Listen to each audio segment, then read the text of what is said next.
Ever since I was a young boy, I've always been different. Not psychotic, demonic, or anything like that. Just not quite like the rest. I look different, I act different, I dress different, and I think different.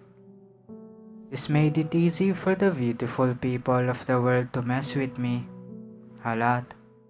It used to bother me growing up, but as I've gotten older, not so much. Now, I just look at the source and think, screw 'em, they'll be dead soon.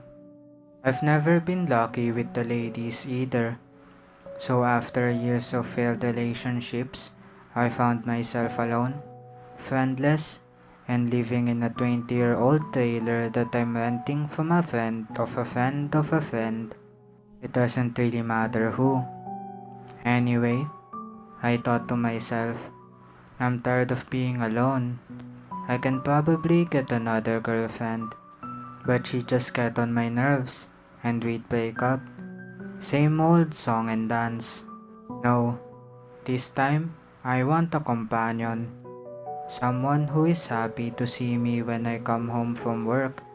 Someone who likes to go for walks. Someone to ride shotgun in the car. Someone who will love me for who I am, not for what I have to offer them. I'm gonna get a dog. The very next day, I got up, hopped in my car, and drove to the local ASPCA to get myself a dog. I walked in, told the lady behind the desk what I was looking for. Nothing big, a small dog, a lap dog, so to speak. She said, "Sure, right this way." He took me into the kennel area and showed me many types of little dogs. Mini pinchers, chihuahuas, even a few Pomeranians, etc. They were all lovely dogs, but none of them really seemed to click with me. Then, out of the corner of my eye, at the very end of the cages, all by itself, sat a metal box. The box was fully enclosed, with a tiny barred window in the door resembling a prison cell. I said to the lady, "What is that?" He looked at me as if I wasn't supposed to ask and said, "That's Roscoe. We're not really sure what kind of dog he is. He's been returned to us several times due to behavioral issues. He's scheduled to be put down later today. That's why he's in the box." "I'd like to see him," I said. He said, "I don't think that's a good idea." Starting to get annoyed, I said, "The sign out front says all dogs ready for adoption. He's in here, he can be adopted. Now, I want to see him." She said, "Yes sir," with a "you're going to regret it" tone, and took me over to the box, unlocked the door, opened it, and then I saw him.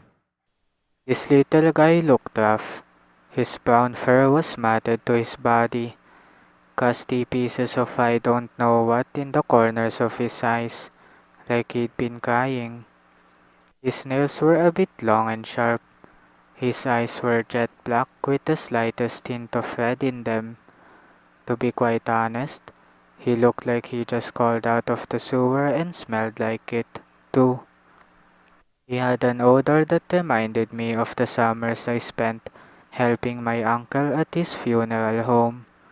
He smelled like that, but he was friendly. He ran out of the box, ran up to me, let me pick him up, and licked my face for what had to have been at least 10 minutes. He was wagging his tail and just going crazy with excitement, and so was I. I told the lady, "This little guy ain't dying today. Roscoe has a new home." A look of worry fell over her face. After filling out some paperwork and getting his dog license, I took Roscoe home. First on the agenda was a bath. He was rather calm in the bath, seemed to enjoy it, really. After that, I dried him off and brushed him out. I had to use one of my old brushes since I didn't have a dog brush. We went to the local pet store next. I won't mention the name of the place due to legal matters. I'll just say the people there are smart about pets. We got all the necessities needed to take care of my new friend. The drive home started out normal, just driving down the road. I've always been a cautious driver, always doing the speed limit or below. Apparently, the guy in the car behind me didn't like it and sped up to pass me. Everyone usually does. He pulled alongside of me and yelled, "Get the hell out of the way, moron. Learn how to drive." Roscoe went crazy, barking and jumping up on the dash as the guy passed, growling, showing all his teeth, drooling and clawing the dash. The red tint in his eyes was becoming to be more apparent now. He began banging his head against the windshield in a crazed attempt to get at the guy, hitting it so hard it split his forehead open, blood running down his face. Oh my god, what the hell is happening? Roscoe, calm down. Stop. Roscoe, stop. I finally had to pull on the side of the road. Roscoe still frantic. I threw an old shirt over him so he couldn't see, grabbed him, telling him it's okay, over and over again. His body went limp. I thought he was dead. I pulled the shirt from over him, and the second I did, his eyes opened, and he was wide-eyed and bushy-tailed and ready to play, like nothing ever happened. What the hell? I took the shirt and held it over his forehead, stopping the blood. I washed him up fully when we got home, cleaning the dash and windshield as well. We spent the rest of the day playing in the yard and hanging around the house so he could get used to his new home. The trailer park isn't the best of places to live. The lot rent is cheap, but that's the only good thing about it. It's a dirt road in a U shape with trailers running parallel with the road on both sides. This is apparently where the term trailer trash came from. It's not that the people are bad or anything, it's just cleanliness isn't their way of life.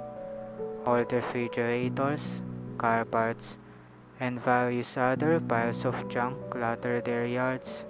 The trailer at the end, in front of the park, has been raided a couple times by local police, and there is always cars pulling in and out of there. I think they're selling drugs, but that's none of my business. In the middle of the park is what the park manager calls a playground. It consists an old, beat-up swing set, a rickety metal slide, and a sandbox that most of the cats around here use as a litter box. Most of the older folks here just sit out there and talk all day. No kids ever play there. Who can blame them? It's a lawsuit waiting to happen. The night I realized Tosco was the perfect friend for me came about 2 months later. That night, while taking him for a walk around the park before going to bed, we passed the old playground. Something told me not to cut through there, just complete the circle around the park and go home.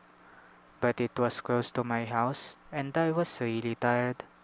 At the playground, there were two guys I'd never seen before, in black hoodies, just hanging out, one on the swing, the other on the slide. As I passed them, I heard the guy on the swing say, "Nice dog. Can I pet him?" I said, "Sure." As the one guy bent down to pet Roscoe, I heard the cocking of a gun and felt the barrel press hard against the back of my neck. "Give me your freaking money or you're dead," the guy from the slide, who now had a gun, said. The other guy leaped up and grabbed me and slammed me against the slide, dropping the leash in the process. What happened next sent shivers down my spine and filled me with excitement at the same time. Roscoe went insane. His eyes turned bright red, skipping the growling and clawing part, and went straight for the guy's neck. He leaped up from a sitting position and grabbed the guy's throat, digging his claws into the side of his neck and ripping out his voice box with his teeth. Blood spewing everywhere. As the guy fell to the ground, Roscoe still attached. The guy with the gun ran like a bitch. The guy on the ground was gasping for air, blood pouring out of his mouth and a hole in his throat. As he choked on it, he tried to hit Roscoe to get him off, but my boy was relentless, biting and clawing at the guy's face, ripping and tearing his eyes out, part of his cheek and his entire nose, down to the socket. Maybe I'm wrong for this, but I don't care. After years of being messed with by assholes like this, it was great to finally get revenge. I started chanting Roscoe on. Get him, boy, get him. Kill that piece of crap. And that's just what he did. As the guy took his last breath, Roscoe stepped back and fell over, his body limp and lifeless, blood covering his snout, with pieces of flesh and eyeballs hanging from his mouth. 2 seconds later, he sprang back to life, happy and energetic, chewing on the eyeball pieces like a play toy. Good boy, Roscoe, I said as I picked him up, staring at the mutilated corpse that lay at my feet and smiled. Screw him, let the cats eat the rest, I said. I carried Roscoe home, washed him off, and fed him the biggest steak I had. Raw, of course, just how he likes it. I had the best night's sleep that I've ever had. Roscoe, right by my side. Homicide detectives and police flooded the park the day after, going door to door looking for witnesses as to what happened. Mrs. Jacobson, from 3 trailers down, found the body. He had to be given oxygen and a ride in the ambulance to get checked out. It traumatized her so bad. I'm sorry, Mrs. Jacobson. I really am. When the cops came to my door, I, of course, saw nothing and Roscoe was on his best behavior, laying on the living room floor, pretending to be asleep. I watched the coroner carry the body away. The cops finished up and went away. I asked my neighbor what happened, and she said, some guy was mauled to death last night. The cops think it was some kind of wild animal that escaped from the circus that came through about a year ago and attacked the guy.